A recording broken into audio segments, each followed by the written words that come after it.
Hiralal Halchal official hits Bhojpuri.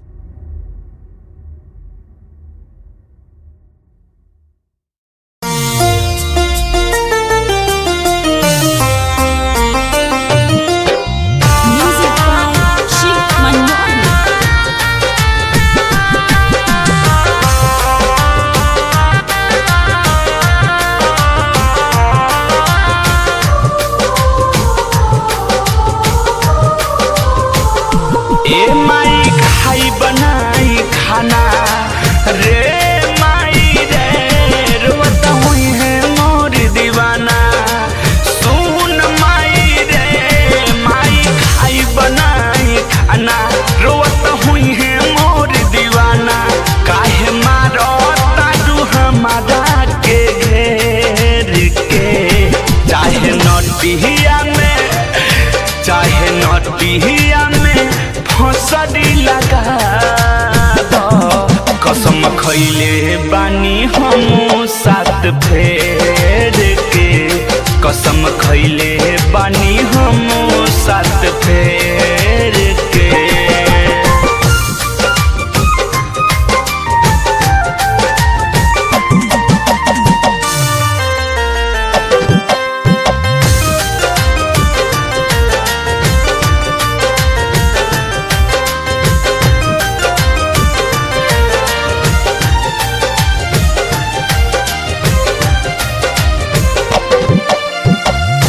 माई हो हमारा के भले तुम वादा एक बार प्रेमी से हमके मिला दो।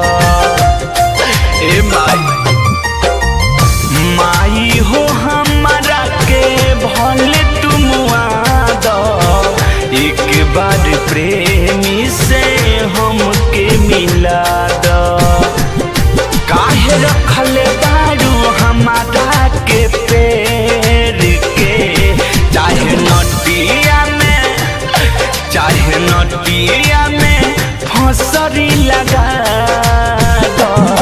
कसम खैले बानी हम साथ फेर के कसम खैले बानी हम साथ फेर के।